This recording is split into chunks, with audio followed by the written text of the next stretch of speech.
Every woman was born with the ambition to become the king's favorite, wrote Remy Visconti, an Italian fortune teller who lived at Louis XII's French court in the mid-17th century. And in this world of glittering ambition and mercurial passions, it seemed he was right.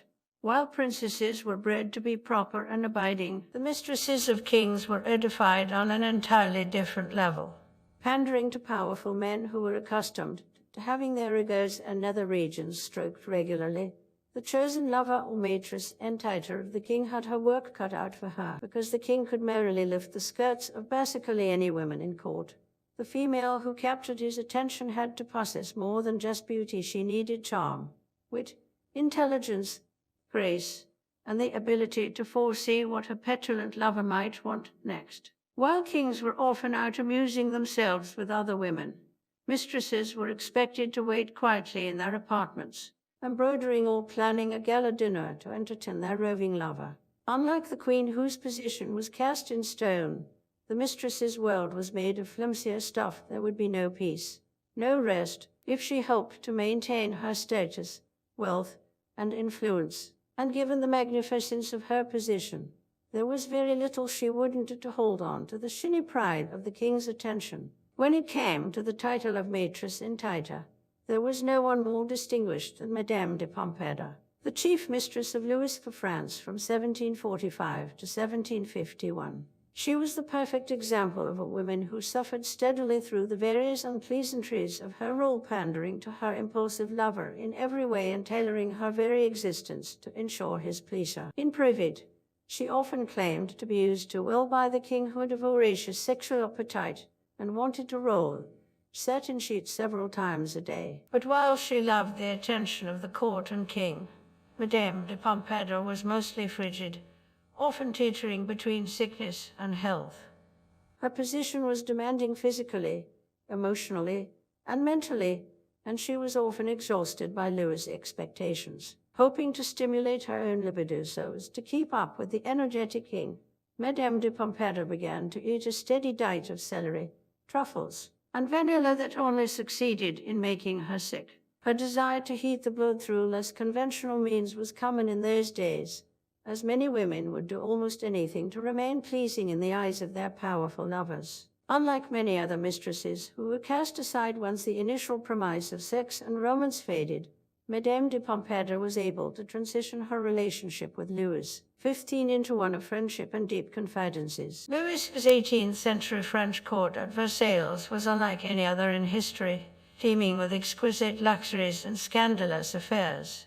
Everyone's attention was centered on the king, and every woman at court had a mind to snare his recognition in any way they could. Madame de Pompadour kept Louis happy during their time together by providing him with an escape from the prying eyes of the court and a place to enjoy his favorite things. She decorated her lavish apartments with delightful fabrics, intoxicating flowers, and the best wine money could buy. She became a student of his moods and could read his every facial expression, including the cadence of his words. And most importantly, she knew when he was hiding anger or frustration behind his mask of royal calmness, and precisely how to cajole or soothe him accordingly. In short, she molded herself into his perfect mate, even at the expense of her own joy and comfort. Her knowledge extended beyond mere bedroom talk. She appreciated architecture, understood botany and the gardens of Versailles, and she even dabbled in the art of gem cutting. Madame de Pompadour knew the value in keeping the king engaged at all time, as boredom was the devil's playground. Her full-time job was to be fabulous at all cost, and she did it well. She never left her apartments for fear that he would appear and need food, conversation, or sex. She could not show fatigue, illness, anger, or boredom.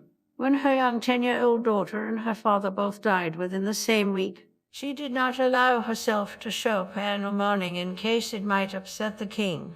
Those who observed her said she was in all likelihood just as unhappy inside as he seemed happy on the outside. Despite his glamour and luxury, the French courtesans were surprisingly neglectful of personal grooming, and going for weeks without bathing. Many women of the court suffered from smallpox scars and would cover their ruined complexions and crusty filth with an abundance of velvet and a strong perfume. Their ornate outfits would often become really itchy and uncomfortable, forcing the women to insert head scratchers into their coffers and bodices to ease the irritation of flea bites and grazy scalps.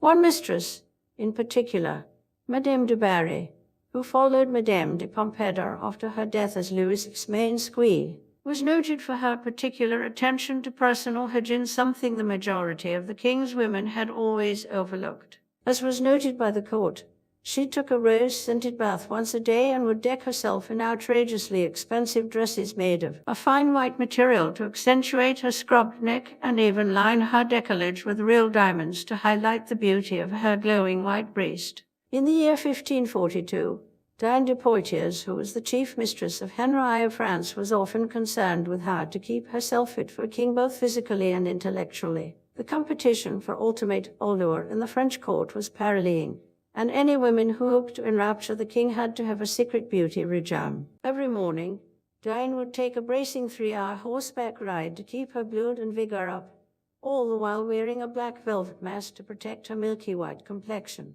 She drank a daily mixture containing gold and bathed in donkey's milk and cold water to keep her skin soft and supple. Terrified of wrinkles, she slept sitting up on silk pillows, never letting her face touch the sheets. And at work the king spent every night with her, uninterested in visiting his wife Catherine de Metz's bedchamber. Catherine was so mystified by the heated passion the couple shared, she drilled 2 holes in the floor above Dinah's bedroom to observe exactly how they made love, watching them roll off the bed and exhausting their passion on the floor. She was astonished at the king's gentleness and told her lady-in-waiting she had never been used so well. The raven-haired Lolmont was famous for her liaisons with King Ludwig of Bavaria in the mid-19th century and the way she was able to use that relationship to institute liberal reforms before the Revolution of 1848 in the German states. She was an Irish dancer and actress who did not find the king the least bit attractive, however. His wealth and influence were extremely alluring to the working-class munt. King Ludwig fetishized her dancers' feet and loved to suck on her toes while pleasuring himself, often writing her letters regarding his desire to lick her feet after she had taken a long trip. While most women would have been repulsed by this strange desire, she was grateful for his preoccupation with her feet given her lack of attraction towards him physically. She was able to keep him satisfied without much physical exertion, a welcome fact especially since he had an unfortunate knob growing in the middle of his forehead. Whenever he did feel the need for more, she would often excuse herself on the grounds of being sick or menstruating. But he didn't seem to mind so terribly much. He was known to have odd tests sometimes, asking her to wear a piece of flannel against her nether regions so that he could later take it along with him when they were separated. Powerful men never let a little thing like marriage or even politics get in the way of their affairs and often took mistresses who already had husbands. In the case of Napoleon Bonaparte, his lover of 3 years, Maria Walewska, finally assented to his advances because her husband, who was a whopping 58 years older than her, demanded it. She was a patriotic young woman from Poland who gave in to Napoleon's charms when she realized the powerful monarch would likely liberate from foreign occupation and recreate Poland as a free and sovereign nation. Quite literally, she did it for her country. After some time, they fell deeply in love, and she left her ambitious older husband who only used her as a pawn in his political game. However, once the fickle Napoleon tired of Maria, he married an 18-year-old Austrian princess and relented on any promise to restore Poland, insisting it would remain in the shadows for the remainder of history. One royal mistress, who went to the greatest lengths to capture the attention of Louis XIV, was the ravishing and cunning Madame de Montespan. She became determined to have him. The French king, most unfortunately, already had a mistress who made him happy, and seemed generally uninterested in her advances. In 1667, hoping to break up the relationship, Madame de Montespan sought the help of a local witch, who lived in a dark and crumbling house on the outskirts of Paris. For a steep fee, She would read palms, speak to the dead, offer lotions for beauty, perform abortions, or cast spells to incapacitate or kill an enemy. Living at the French court, Madame de Montespan would use every opportunity to dine with the king, slipping love potions into his wine and slathering vile concoctions of dead babies' blood, bones, and intestines on his meat in an effort to woo him. And it worked. He finally fell deeply in love with her and dumped his then pregnant mistress, Louise de la Valliere. Because French food was very rich and mistresses often found little exercise outside the bedroom, Madame de Montespan in Louis XIV's court would have herself rubbed down with pomade for 2 hours at a time, several days a week. As she lay naked, she would also disappear from court to a health spa where she starved herself before returning to stun the king with her svelte new figure. The royal mistress, as opposed to the wife, could be dismissed at any time with no financial settlement whatsoever, although she lived in the lap of luxury while in bed with the king. This was subject to change in accordance with his favor. A mistress's powerful friends at court supported her as long as she retained power, expecting favors in return. At any moment, she could be sent flying from the zenith of magnificence to the depths of poverty and disgrace in the blink of an eye. A smart mistress began to collect for her retirement as soon as she was in the king's embrace, ensuring a lavish lifestyle would cushion her inevitable fall. A coveted title countess, marquise, duchess was also a desired part of the bargain. In the French court, this was always the expectation and result, however.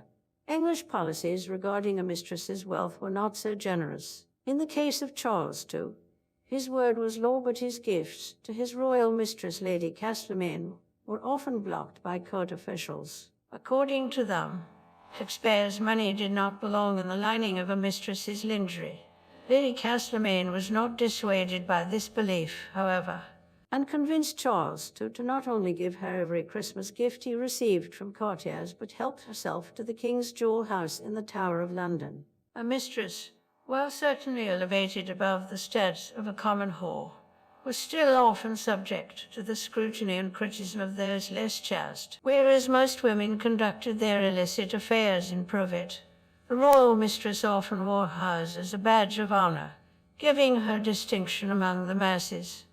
Her reputation was literally based on the knowledge that she was engaged in sex with someone not her husband. And while it was treasonous to speak out against the king, the same could not be said for his mistress Dowager. As a result, the royal mistresses were made of an uncommonly strong material, able to withstand the burning scrutiny of the jealous and the spiteful tongues of the moral. They would do anything just to remain a few moments longer in heat of the royal spotlight. And the rest is history.